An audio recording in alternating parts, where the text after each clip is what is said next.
Kick those tires and start that perpetually virtually fake fire. We are camping today, and it's a music episode. Our listeners know I do love a good tune, and it is so fun when I get to interview rock and roll, funk, pop, jazz, hip hop, R&B, any type of legend. I am always stoked to have. And today we have a man who is identified as the Minister of Groove, an official cabinet position if I've ever heard one, and one I will petition to have in our own office. And because he goes by the name Zorro, I have prepared my own personal tribute to him with an air trumpet, courtesy of James Horner's score from The Mask of Zorro. So please.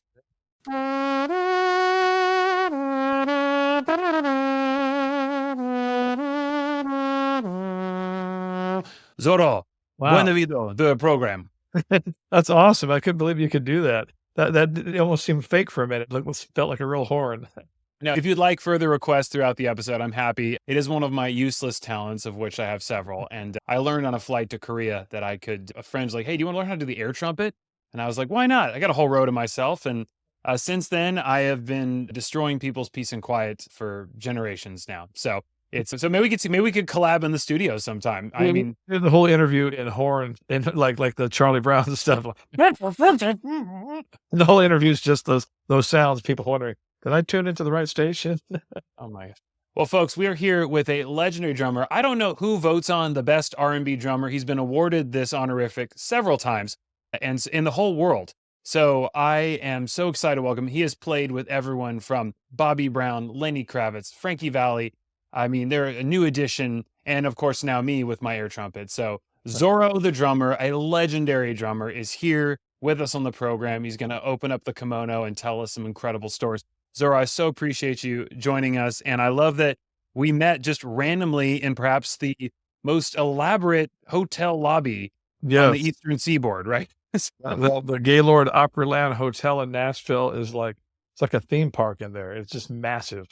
It is unbelievable. I know. And then when we connected and I looked at your book, we're going to talk about your book today and many other things. But one thing, when you get a book from someone, how often do you see famous ministers like Joyce Meyer, famous self-help financial gurus like Dave Ramsey, and then Lenny Kravitz and Frankie Valli adorning the endorsements on it? So that gives you a taste of what this man is capable of in his journey. So Zorro, I'm so grateful you're here. I want to go back just a little bit. And before even that, I caught myself.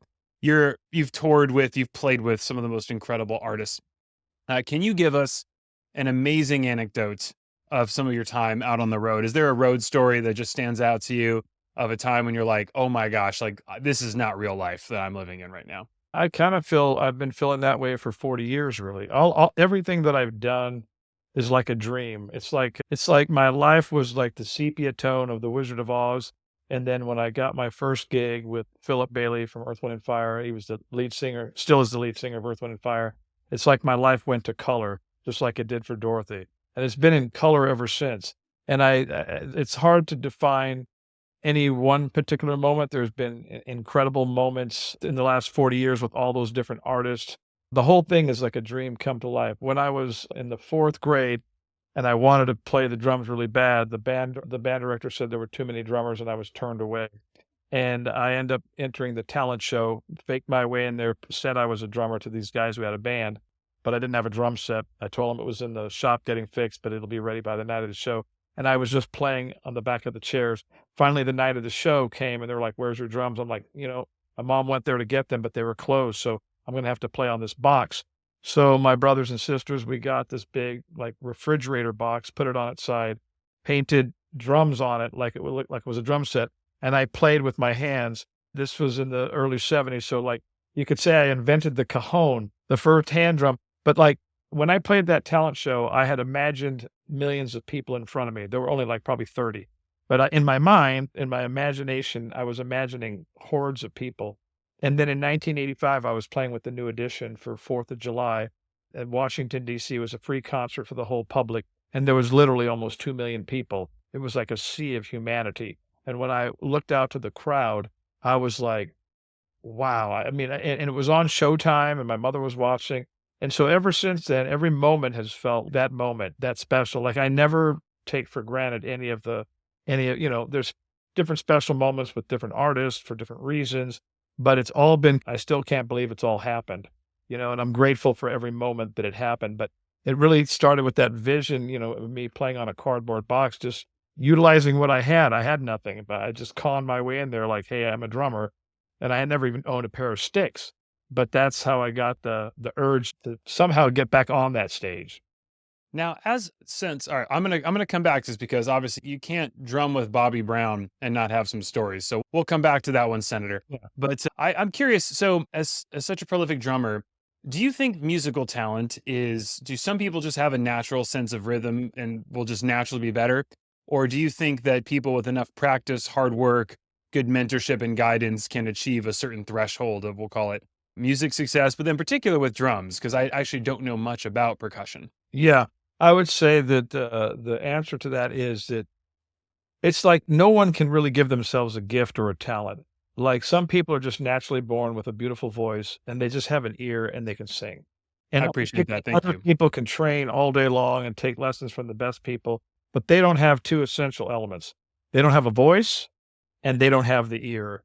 And so drumming is the same. You can't really give yourself rhythmic talent. Now, I have taught in my career thousands of drummers one-on-one lessons, and I've taught people who had the gift and they could excel very quickly, and I've taught people who did not have the gift, but I could get them better and I could get them to where they could play, but they're never going to be that drummer that just terrorizes the instrument and you just go, "Oh my God, that was insane," because they just don't have. So if we could all just pick the gifts that we wanted, we would all just go, "Hey, I want to be athletic. I want to be a supermodel. I want to be smart, like a lawyer or a doctor or attorney." I mean, well, anyway, but we don't get to choose our gifts, right? So God chooses them for us. So I don't think anybody who doesn't have the rhythmic gift can be a great drummer. I believe you can be better it's just like I'm not really athletic, but if I studied tennis from the best tennis pros in the world for 10 years, I'm sure I would be better in 10 years from now than I am now, but I would never Right. be like a killer instinctual gifted tennis player who's just got that physical acumen. Is percussion, and again, pardon my naivete here, but I think about instruments like piano and drums where some of the playing I really respect is it seems like they're holding two different rhythms in tension simultaneously. If one arm's going one way and the other's going another way. And I find that to be just so impressive because like how are you able to balance all that? Is that a unique aspect of It when you're is. doing that? Yeah. And being a drum set player is different than like if you play percussion, which is stuff you play with your hands, you're really only using two limbs. If you're playing bongos or congos or timbales, shakers and stuff, you're using two limbs. But the drum set is a four-way independence thing. Each limb is playing something independent of the other. But even playing the piano is independence. It's independence within two hands, but then there's independence within the fingers because you might have a rolling bass line going with your left hand and then these comping figures with your right. So every instrument has an element of independence in it. That these limbs have to be independent from each other to play these compound rhythms and isolated rhythms that it's like one rhythm is superimposed on top of the other, and so that takes a bit of coordination. But with drums, it's actually five-way independence because you've got the four limbs going, but then you also have to be able to count to know where you're at while you're doing that. So it's kind of complicated in that way, but it's not complicated for me or any of the other drummers I know because that's something that comes more natural to us. Got Whereas it. I look at somebody playing the piano and I go, how the hell do they do that?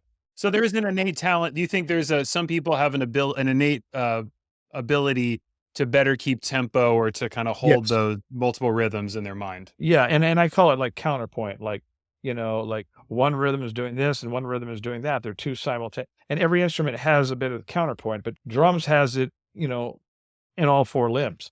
And yeah, and some people just are never going to get that because they can't hear it, they can't separate the limbs, and it's just it really is a gift from God, like I didn't do anything. The first time I played on a drum set when I was 16, I could immediately play already. Like I wasn't great, but I had a sense of rhythm. And so time is one of those things that is a gift that a good drummer has, is a steady sense of time, pulse and keeping steady meter. Now, have you tried? I believe is it Motley Crue where the drummer goes upside down and in the stage. I'm blanking on his Yeah, name, but Tommy Lee.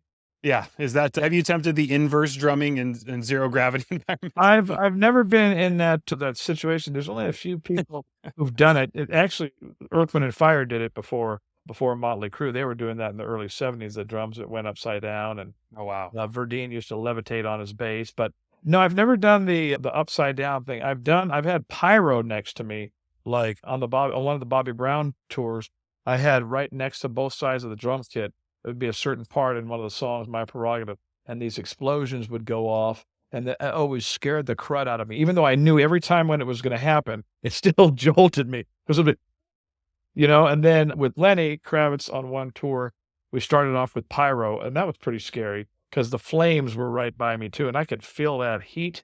Like, people could feel the heat from the soundboard. So if you could feel the heat from the soundboard, can you imagine what it feels like on stage? So I've had that and the explosions, and, that's enough for me. It's still so trippy to me that I literally, because we were watching some show and it was talking about hit songs. And I think because obviously I'm too young for this, but I think obviously people know about Michael Jackson and Prince, et cetera. But I heard someone tell me, they're like, unless you live through, you don't realize how big Bobby Brown was for a time and was so huge. And I said, let's find some music videos.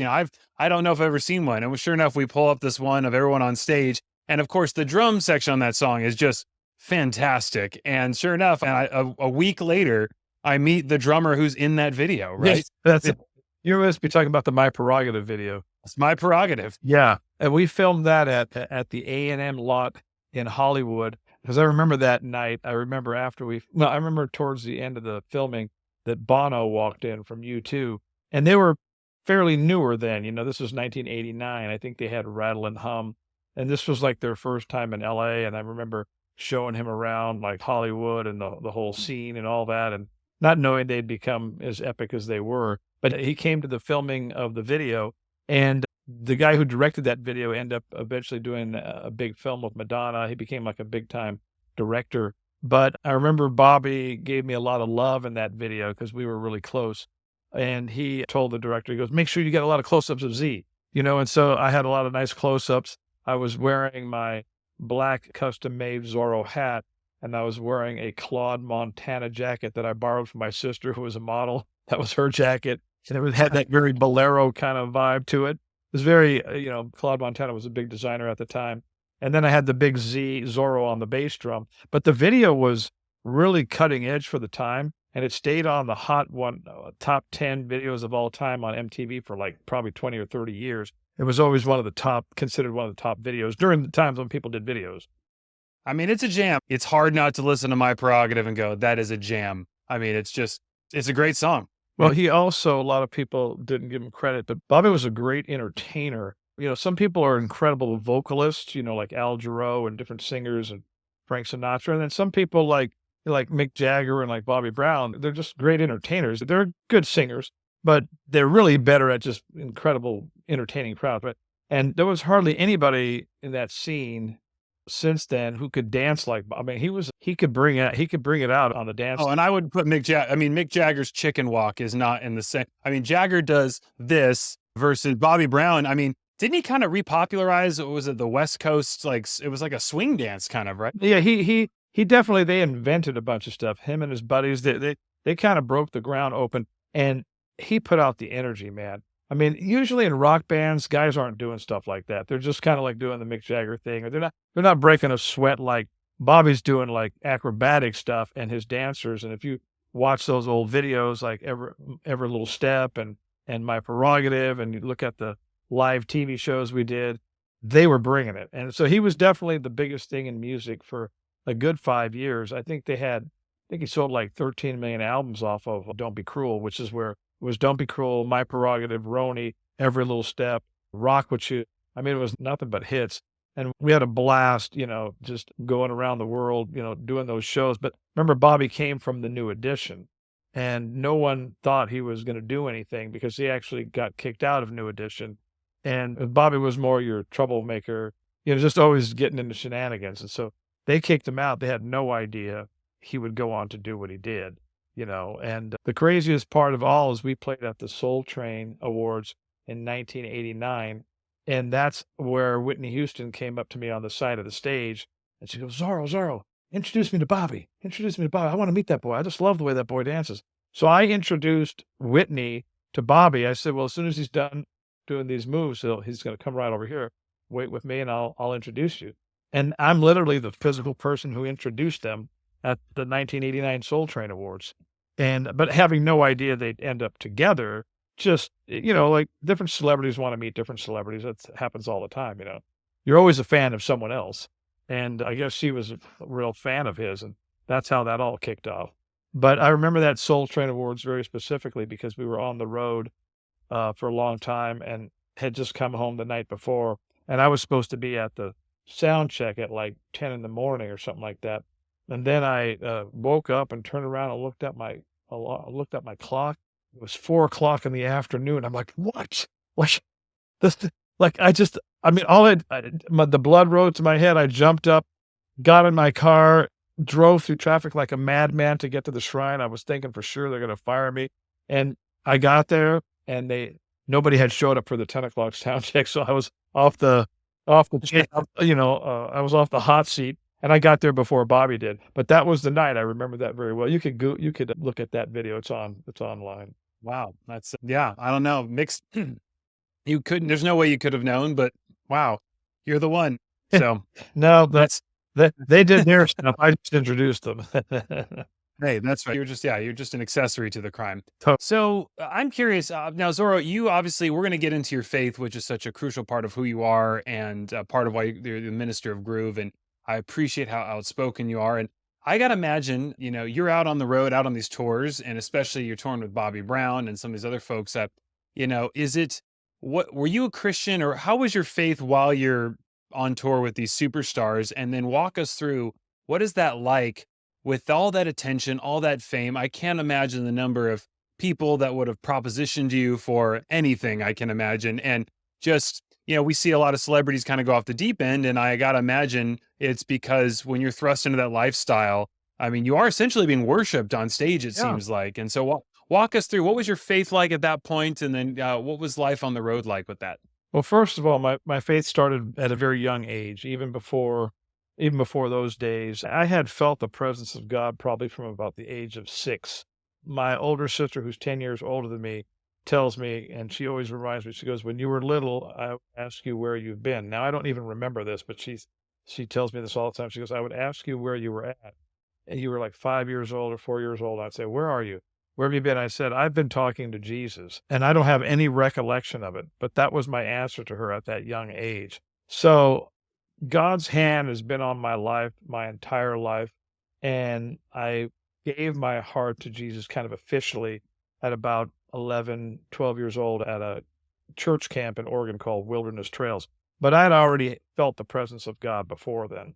When I was 12 and that happened, I wanted to be a preacher and I wanted to be a drummer. And then the same thing at 18, I wanted to be a preacher and I wanted to be a drummer. So by the time I got those gigs, well, first of all, that I grew up extremely poor. I grew up with a single immigrant mother who raised 7 children alone, and there were no fathers in the scene. And we moved from place to place. At one point, we lived in a car and in a tent. And so when I got out on the road, I didn't want to waste any of my life on. I'm 61. I've never been drunk or high in my entire life, like ever. It never interested me. It wasn't even, for me, it was nothing hard to resist. There was no temptation in that for me, mainly because I saw it as destructive. And coming from what I came from, I'm like, well, I'm trying to build something, not destroy something. So I could spend the $100 that these guys are spending at the bar, or I could buy albums or take lessons from other top pros or save for a car for my per diem. Like I wasn't going to ruin what I'm trying to build here. So to me, it wasn't even Christian morality that kept me from that. It was just practical common sense. I was like, well, I don't see any good coming from that. They're broke. They spent all their money. And so I was able to be in that realm. I was able to be in the world, but not of the world. Like I was able to be there, but not partake in the idiocracy of snorting things or shooting things in your veins. So this is a huge counter narrative. So I'd love you to sounds like you can correct the record here because your musical track record speaks for itself. you hear about music industry and you think about all the partying, drug center, which we know is a reality. We know how, we know this is a real thing, but it sounds like what you're saying is if you're just excellent at your craft and you do well, you do not have to succumb to that lifestyle. I mean, you've worked with some of the biggest artists in the world and have attained the pinnacle of success in your field, and you've done it without getting drunk or high. And so, is that something that people need to hear? That, Absolutely. like, especially in the music industry, you don't have to do that. No, I mean, and there's no rule book that says when you get it. See, what it is people buy into the falsehood. You know what I mean? They buy into the phony thing. They buy into the lie. I remember he took a lesson from me once, the drummer Taylor Hawkins from the Foo Fighters, and he died a while ago. But I remember him. He mentioned that he studied with me in his Modern Drummer interview. But then he said that he bought into that lie. You know that once you get in a rock band, you got to be that party guy, and so that's really just a lie. And that has nothing to do with making great music and doing great concerts and enjoying yourself on stage. It's just a lie sold by the enemy that in order to be this, you must be that. Because I grew up with 6 other siblings, and we were really a tight knit family because there were no fathers in our life, no uncles, no aunts, no grandparents. So I grew up being secure in who I was just from my siblings. In other words, society didn't like me anyway, because when we moved up to Oregon, my mother was Mexican and they didn't like that we were Mexican. So I had experienced so much rejection and hatred and bullying and racism that I didn't feel like I needed to do anything to please anybody, to fit in. I wasn't fitting in anyway. So if I'm not going to fit in, I might as Mhm. well not fit in and just be me, And I always felt like, hey, if people don't like me for who I am, I mean, if you're going to like me more because I'm high or because I'm drunk, then that means you didn't like the real me enough to like. I was fortunate too, like with Lenny Kravitz, I mean, Lenny's a guy who he doesn't drink. He's not a partier. He lives a very clean, disciplined life. That's why he looks the He way he did a vow of celibacy, if I recall, for a while. Yeah. He was straight and narrow, right? I mean, straight and narrow path. But I mean, here you go. Like, well, the thing about temptation is it's everywhere in the world. It's in every field. It's just, I mean, people are doing bad things at work at Walmart or Home Depot. You don't have to be a rock star. People are doing drugs in the back of trailer parks. It's just that it's glamorized and it's sold as part of the package of being a star, a celebrity. But there are people that walk above it that are smart. Some of them are Christians, some of them are not, but they make choices going, hey, this is not going to be good for my life. So, what was it like being a Christian on tour? I'd love to hear, and again, not to glorify the stories, but I know being on the road, Andre Simone has been on the show and he's told us some crazy stories about being on tour with Rick James and fleeing from hotels and mob. When you were when you were on tour with some of these bands and artists, were you mobbed by people? Oh, And yeah. and what was it like to keep, to keep sober? And, did you feel any pressure while you're on the road or temptation? Well, there was always mob scenes. New Edition, they were like the Jackson 5 of the '80s. So there was always mob scenes wherever we went with these teenage girls screaming, going crazy. But I remember one story with Bobby Brown.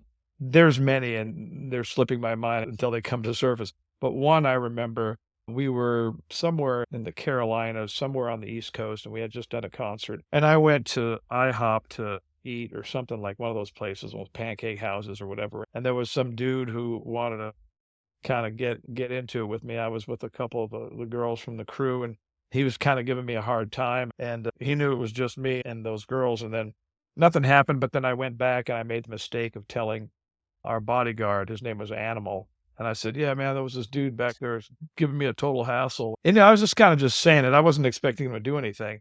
But these guys were bored and looking for something to do. So the next thing you know, he gets the whole posse to go down to IHOP, and then Bobby Brown gets wind of it, and then Bobby starts following, and everybody now the whole posse's there looking for trouble, and I'm going, "Oh my god, what did I start?" I just was just telling Animal just to vent. I didn't wanna go back and confront the guy. So so we all hid underneath the windows of the IHOP and snuck into the restaurant and then went up to that guy. Animal goes up to that guy and goes, "You were giving our boy here, Zorro, a hassle, weren't you?" He goes, and next thing you know, that dude pulls out a gun. And then Animal grabs, like, the hot syrup, the thing with the maple syrup, hits that guy in the head. A full-on brawl starts in the restaurant. People are flying, people are flying through the kitchen. It's like it's a Western scene happening. The whole thing, everybody started running out of the place. Then we all snuck out of there and escaped, went back to the hotel. About an hour later, all the cops come and they surround the bus, and they don't let us, because that night we're leaving, they don't let us go. And then I guess Bobby has to pay all the damage for the restaurant, so he always carried around, like, hundreds of thousands of cash in the briefcase. And so he paid the money, the cops let us go, and then I knew I was in trouble because from something I said cost him, like, a whole bunch of money. And then he goes, "You know how much this cost me, Z?" I go, "No, man." Anyway, I forget how much it was, but it was a lot of thousands of dollars. And the bus was somber and quiet. And then he goes, afterwards, I'm thinking, "Oh man, what are they going to fire me? What's going to happen?" And then he goes, "That was the best dang money I've spent in a long time." And that is everything you need to know about being on tour with Bobby Brown. It truly is his prerogative. So, wow, that's Yeah, that's just another day in the life, lots of days like that. wow. That's amazing. All right, we've picked on Bobby enough, but hey, the jams are amazing. But I mean, Earth, Wind, and Fire, I got to ask because obviously you've worked and you've drummed with some of the most, I mean, just the most formative and some of my all time. Earth, Wind, and Fire to me is just some of the greatest produced records I've ever heard. Fantasy is one of my all time favorite songs. But Yeah, no, what was it like? they were amazing. Well, first of all, they were my heroes growing up, like, those were the guys that I idolized and dreamt of meeting, and their music had an incredible and indelible impact on me.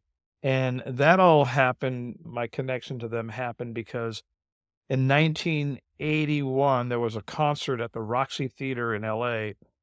I heard it on the radio. It was called Jesus at the Roxy. And on the ad, it said, members of Earth, Wind, and Fire and an all-star LA gospel musicians will be doing this concert called Jesus at the Roxy. Man, I made a U-turn on Sunset Boulevard and immediately headed to the Roxy and bought my ticket immediately. I still have my ticket stub. It was $7.50, and it's going to be on the inside cover of my memoir, Maria Scarf. There's going to be like a lot of my childhood memorabilia of me dreaming, and that ticket's there. Well, that's the night that I then end up meeting Ralph Johnson, who was one of the original members of Earth, Wind, and Fire, still in the band. And he was the drummer and then became one of the lead frontmen. Anyway, so I started studying drums with Ralph. And then a couple of years later, Ralph was touring with Philip Bailey, the lead singer from Earth, Wind, and Fire. And he couldn't do one of the tours. And he said, "It's your time. You can do this. You're good enough." And so I auditioned for Philip and the band. The band at that time was all the top LA studio guys. I was just the youngest guy on the scene. I was like 21. But they liked me and they loved me, and there I am playing with the guy who sang Fantasy and all those songs. And then I end up working with Al McKay, the guitar player from Earth, Wind, and Fire on projects, and Johnny Graham, and all the guys over the years I worked with them. And in fact, I just got off the phone today talking. Ralph calls me every day now because he just wrote a memoir, and he's been having me read it and talk with him about it every day. So I've known these guys for 45 years, but here's what's really cool is that I'm not just playing with those guys, but like I would have never imagined that when I was a 10-year-old kid listening to those records, 40, 50 years later, God would use me to kind of mentor them. So now, I led Verdine White to the Lord many years ago, and now every time he calls me, he doesn't let me off the phone. He goes, "See, man, I need one of them Zorro prayers, man. I need one of them Zorro prayers." Like, and he always has me pray for him at the end of the call. And that's something I could have never imagined. And he seeks me out, and looks for me and then wants me to pray over him. And I don't know, it's just a beautiful story of like what God can do, because these were my heroes, and I would have never dreamt God would use me to minister to them, and they're 10 years older than me. And so I'm 61, those guys are about 71. But it's beautiful. We've maintained this friendship, and anytime they're in the area, wherever I'm at, they'll always invite me and I go see them and hang out. I was just with them probably 3 or 4 times this year. But their Oh, music wow. was tremendous. It's still tremendous. And Verdine told me that in those days, Maurice, like the Fantasy record, the Fantasies from the album called All in All, he said they would spend $1 million on the album production with $1 million. $1 million in the 70s was an unbelievable amount to spend in the recording studio. But listen to those records, they still sound like $1 million. Their production value is just, I mean, and so is Maurice the falsetto that's just so No, beautiful? that's Philip Bailey. That's the one I played with. Well, because I mean, that's the karaoke I wish I could sing, but and then even just the lyrics, right? Every man Oh, has a space, in his heart there's a place, and the world can't erase his his fantasy. yeah, no, And and you know what's funny is so Maurice was the one with the low voice, like Shining Star. So anything with the high voice, that's Philip Bailey. And, Reasons, and that's the way any falsetto, that's Philip. And then Maurice is the lower baritone guy. But he actually that song had been written and Maurice didn't have the lyrics for that yet. And then he went to go see a movie called Close Encounters of the Third Kind, which was a big movie in the '70s, kind of in the sci-fi yeah, E.T. Spielberg. Yeah, and so he went to see he said he got so inspired by that movie that night, he came home and all the lyrics just flowed out of him because it was very extraterrestrial and otherworldly and all that, and that's where all those visions and Oh, and that intro to that, I mean, I heard a live record of it one time and just the crowd, they just, and they do the do do do yeah, do yeah, do yeah, do do uh-huh. do do do do, and the place just erupts, right? And it's like do do do Yeah, do do. It's just so our band at SC did that when I was there, and it was so it's a cool. Like, it was magical just that song. It's a magical song, and that's so cool. All right, so let's go back a little bit. You're in high school and you're out on the lawn, and you talk about again. I'll say I tend to be fairly like self reliant, like pick yourself up by your bootstraps. You make your own luck, but then yet, obviously, if we're honest with ourselves, some key relationships come into our life, and we had no planning. It was look back, it's clearly God's totally. provision and blessing. It's because I'm thinking about my time on the schoolyard and who approached me versus who you're out there, and apparently Barry Gordy's son and Lenny Kravitz come up and talk to you.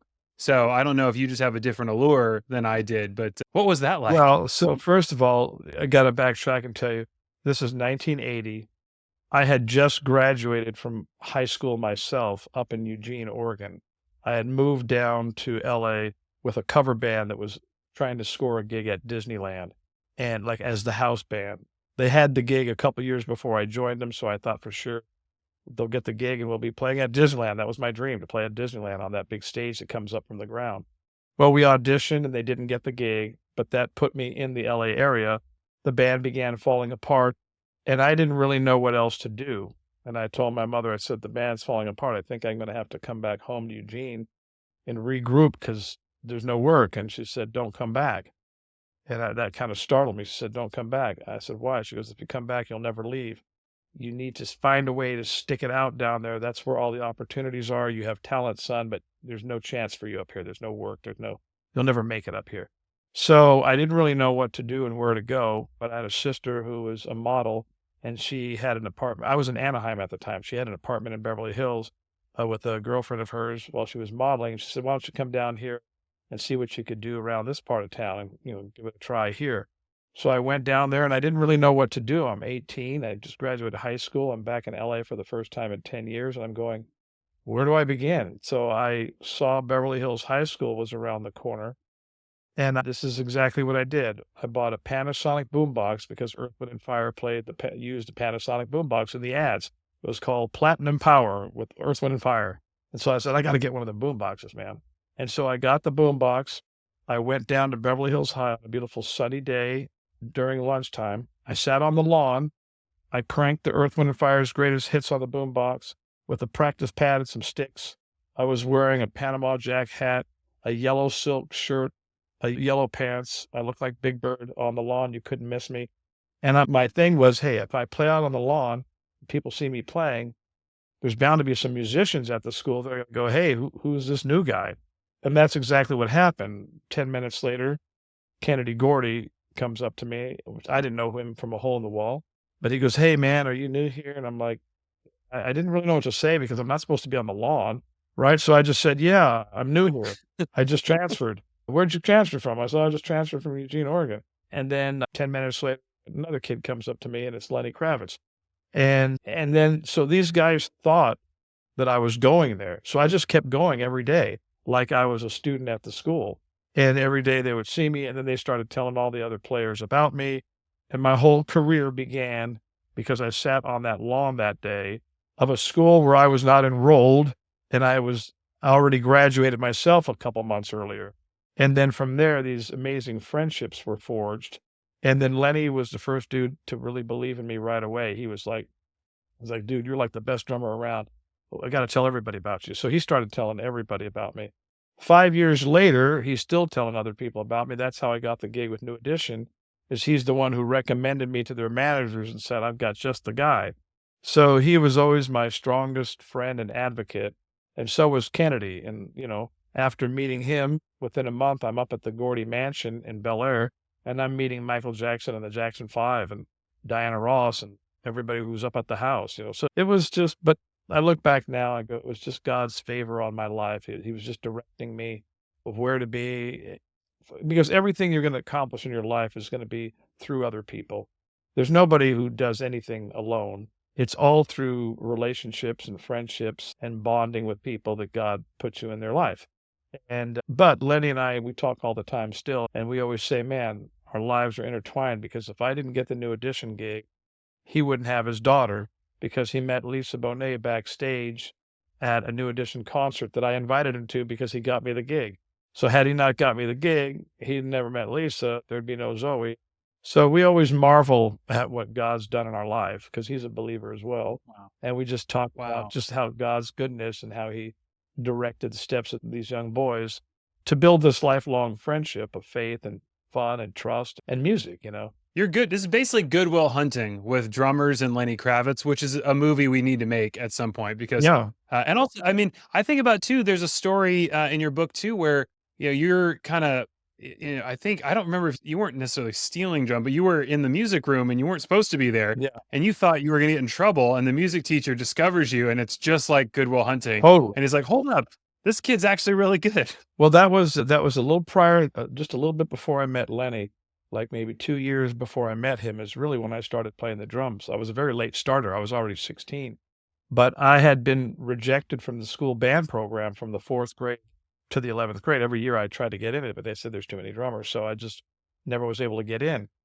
I had an after-school job. I was the janitor at my own high school, and that wasn't a very cool job, because the bell rings and the kids are watching you vacuuming and cleaning the toilets, and it's totally a humbling job, right? But the end of the job, I was able to clean the band room. And so when I would, at the end of the 2 hours, I would leave the last 10 minutes and I would just sneak on the drum set, and I would just grab the sticks. I had never played, but I would just grab the sticks and play. And that's where the band director discovered me, because he was in his office with his door closed. And then he came out and got somebody else and said, man, kid, you got a lot of talent. And that's when he said, I'm putting you in we need you in all the marching band, the jazz band, the swing choir. That's how I got in the school bands. It is a Good Will Hunting scene. I would have never gotten in the bands. And then the whole Beverly Hills High School thing. That's just a kid who doesn't know what to do, but he's got faith, and he just goes, and he's led by the Holy Spirit to just sit on that lawn and play his boombox and sticks and show the people what he's got, and this whole life is forged out of that. And, it's like two things. You need the people to help you, but then you also have to have the goods and the talent ready when you're called upon. So it's that thing where, the Holy Spirit is the helper, not the doer. We are the doer. The Holy Spirit is the helper. So I find that as I'm doing, and I do what I can to get myself prepared and ready, then the Holy Spirit opens the opportunities, the things that I can't make happen, but I can be ready. And for instance, in writing Maria's Scarf, my memoir, I've been working on that for 15 years. Over 15 years, I read 300 books on the craft of writing memoir. And I read memoirs and I studied, because I knew I had this epic story, but how do you tell it? How do you learn to tell it in a way like a great writer would? And so it's been an insane amount of work. And so now it's coming out April 30th. But would it have come out just because God gave me the vision or the dream? No, he gave me the vision and the dream, but I had to have the faith and the wherewithal to work and develop it and do it over and over and over. I mean, I've done 100 iterations of this thing, but now it's come out like this beautiful, masterful work. Zorro, real quick, before we get, because I want to do a little section on your book, a little more deep dive into your book here in our remaining time, but I'm actually curious, do you know anyone who has, hearing you talk about learning late, is there anyone prominent in music who learned even later than 16 on their instrument? Or do you know anyone, or have you worked with anyone who picked it up, much later in life? Or is it something that if it's not if it's not started by a certain time, then you're really like, cross off that dream of being the Zorro drummer? Well, I don't think Anybody can cross off anything because with God, all things are possible. And there's always going to be somebody who comes along. Well, look at that woman who won one of those. What was that show? Not America's Got Talent, but she was from England, Susan Boyle or something. Susan Boyle, Yeah, yeah. so here you go, some lady who's already, like, older, right? And so I never put any limits on God. I don't know tons of people that started later, but if you truly have the talent for something, it's just a matter of when you discover it and when you do something with it. For instance, if you got a great voice, you got a great voice no matter what, right? Like, it's your voice isn't gonna change. If you've got that natural ability to sing, you'll always have that natural ability to sing. Now, the industry itself is geared towards more of a younger demographic, but I always say, this is just in my life. I always go, well, they'll say, well, your chances of getting published are like, 1 in a million. I said, well, why can't I be the 1 in a million then? Well, Yeah. I believe I can be that one, and so people will say that, the naysayers about everything, right? Now, you also have to temper there's a difference between a dream and a delusion. So if a dream is really from God, it's rooted in the truth of the ability he's already given you. A delusion is like you're Shaquille O'Neal and you want to be a horse jockey and win the Kentucky Derby, but you're bigger than the horse. That poor horse. That's a delusion. But we live in a delusional world where people, you look at all the people that try out for American Idol that have absolutely zero talent, but they're stunned when they're not invited to participate. I mean, they're stunned, like they're shocked. And you go, people are delusional. So you have to be a dreamer, but at the same time, your dream has to be warranted in something that has its reality. The reality of you have a particular gifting and skill that's there, that's evident. That's how people unfortunately think in the entertainment business. They think you're just going to be at a coffee shop and you're just going to get lucky. You don't develop great acting skill or great musical skill or production skill just on luck. You develop that from work based on talent God gave you. Oh, absolutely. You wanna be ready, it sounds like, when Lenny Kravitz walks up to you at the coffee shop, so make sure you got your talent down. Exactly. Make Um, sure you got your skill set up. so, obviously, Zorro, I know part of the reason you wrote this book too is you love sharing the gospel, you love sharing the message of God. Is there a moment that really stands out to you, a particularly profound moment of answered prayer or something from the book as far as, a moment that you're like, "Okay," like, the just sobering reality of God on your life was really tangible and palatable?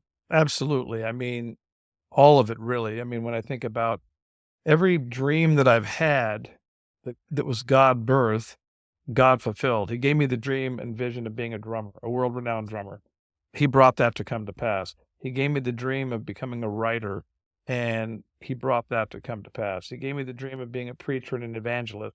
I've ministered everywhere from San Quentin prison to the White House to huge celebrity Oscar parties to the jungles of Ghana, Africa. He's always given me visions and dreams, and every single one. And then he gave me the most important vision and dream was to have a wife and be a great dad, which is the thing I didn't grow up with. And that's probably the most fulfilling thing is that this broken down kid who was rejected and left for dead by his own father struggled to survive, struggled to find his identity, that God was able to give him the kind of life that he wished he had growing up. And I get to be that for my children and my wife. And so that's the hand of God right there, that he restored this whole thing to fullness, right? And that my children, both 24 and 22, Jared and Jordan, they both completely love the Lord and have their own walk with God. So to me, that's the hand of God, the miracle of God on my life. The other thing is the whole book, Maria's Scarf, is an overcoming story. It's a story along the lines of like Goodwill Hunting, Rocky, Rudy, The Blind Side meets Forrest Gump. So it's this epic overcoming story of this mother, this immigrant mother who raises 7 children alone, no father, abandoned, moves 40 times by the time we're in the 4th grade, we live in a car, don't have any running water, electricity, or anything. And then he takes me to the stages of the world, and it's this kid with a dream who refuses to give up on his dream. So the whole story itself is an overcoming story, right? But what people won't know when it comes out is they'll go, "Oh, well, he got a publishing deal because he's Zorro, and he's played with all these famous people, so that was easy."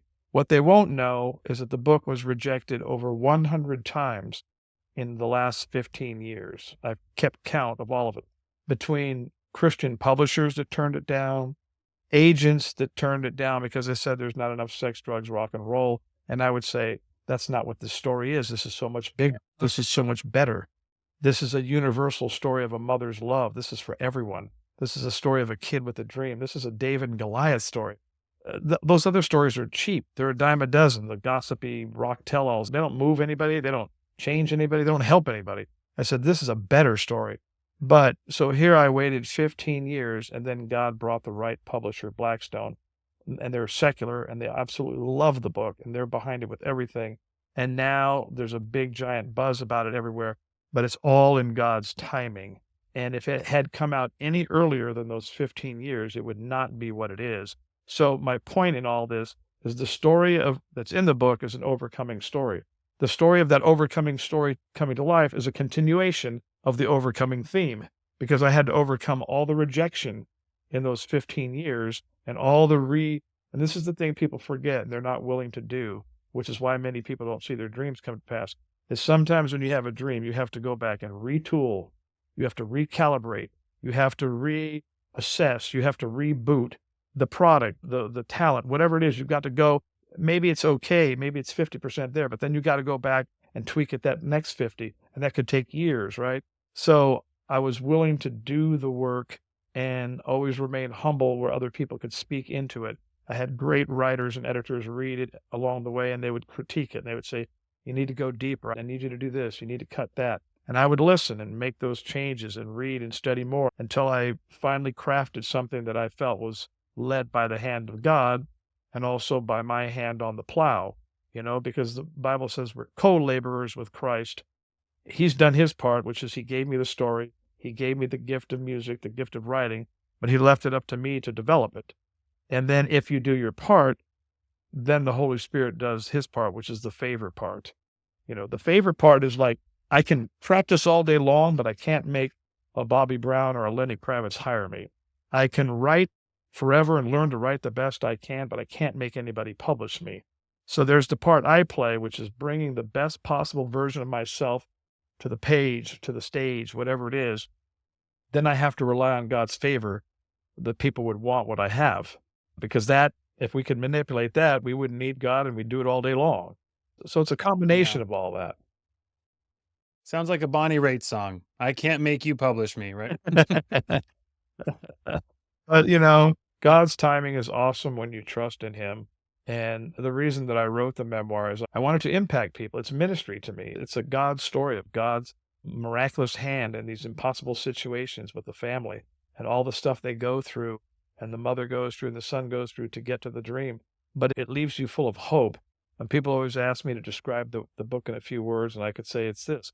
It is heartwarming, heartbreaking, absolutely hilarious, and hopeful. It leaves you with hope. And that's what the gospel does. It leaves you with hope. The Bible is heartbreaking and heartwarming, and it's all those things. This is the book, Maria's Scarf. Please read it. Also, see if you can figure out what connects the chapter titles. I won't say anything else. It's for our true music aficionados. Unfortunately, it is that time where we have to say, bye-bye, baby, although I'd love to hang on to what we've got. So I'm just curious if before we depart, because I know I told you to get you out of here, could you regale us with a Frankie Valli story or anything before we go? Oh, yeah. Well, the Frankie Valli story is great. We were sitting on a plane many years ago, probably 20-some years ago, and Frankie was just a really nice guy and always lovely to me and always very honoring of me. But we were sitting on the plane and next to each other, and he would always call me Zorelli. That's his Italian version of Zorro. He goes, Zorelli, tell me, what's your dream for the future? Where do you see yourself in 15 years from now? And I was like, well, I would like to write books, and I would like to write books that touch the hearts of men and change the world. I said, Frankie, what's your vision? You've done everything already. What do you? He goes, if I could have my druthers, I would have a Broadway musical about my life. And if I ever did, I'd call it the Jersey Boys. And 15 years later, the Jersey Boys became the number one thing. And we were just dreaming out loud on a plane. We were just vision casting for the future. And now here I am with my book that's about to come out, and Frankie endorsed the book. So it's just a beautiful here's a guy who was already hugely successful. He didn't need to do anymore, but we were just sharing just candidly, like, what do you want to do in the next chapter of your life? And I thought it was the coolest thing. And then when I went to see Jersey Boys, I literally cried because I was like, I was with the guy on the plane who shared this as his dream. And now I'm looking at that dream as a reality. And I got to hear it from his lips the first time it was ever uttered. And that was profound. And he was I saw him just the other day. He's almost 90, he's 89. And he was just here in town and he invited me to the show and gave me a big hug and said, "Your family, I'm so proud of you." And then gave me this beautiful blurb for the book, which was just like, that was the ultimate to me. I have it right here. It says, "Too good to be true." I'm just kidding. But Too good to be true. he said he can't take his eyes off the book. That's, it's funny. You are also the second legendary musician to share a Frankie Valli story about being on a plane. Aaron Neville joined us a few months ago and shared that one time he was flying on a flight back from Tennessee, and Frankie Valli was on the plane with him, and they started singing together, and the pilot turned off the fasten seatbelt sign so people could come up to first class and start hearing Aaron Neville and Frankie Valli just belt out tunes That together. is cool. Can you imagine? I can. Frankie's probably was made to be a star. He was really good with people. He loves being a celebrity, but he's kind to people. I remember how he rolled out the red carpet for my mother. The last Frankie Valli story I'll share with you is when I got the gig, I didn't tell my mother I had got the gig, and she was a huge fan. So I told her I wanted her to come to Vegas with her and my brother. I said, "I want you to come to Vegas. I've got some cover gigs I'm doing, but I just think you'd have fun over the weekend." And then I surprised her. I said, "I bought you tickets to go see Frankie Valli in the Four Seasons." I said, "I won't be able to go because I'm doing another band across town at some bar." She said, "Oh, you won't be able to go?" But she was really excited to go to the concert. Well, when she went to the concert, she was blown away because she had great seats and I was the drummer and she had no idea. And I surprised her. And then Frankie said something and made a big deal about it on stage. And then Frankie also came to my wedding with my wife, Renee, and it was at my wedding, a few months later. So it's all in the book, but it's written very beautifully. But yeah, just some really fun stuff.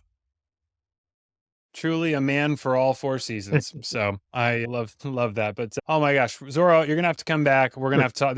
You're a treasure trove of wisdom. I so appreciate the message of encouragement. I love your emphasis on dreams.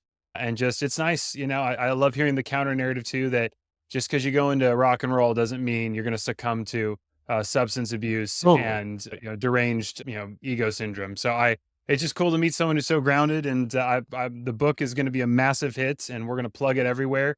And it's going to be a movie too. This has to be a movie. It's basically Good Will Hunting, but way funkier.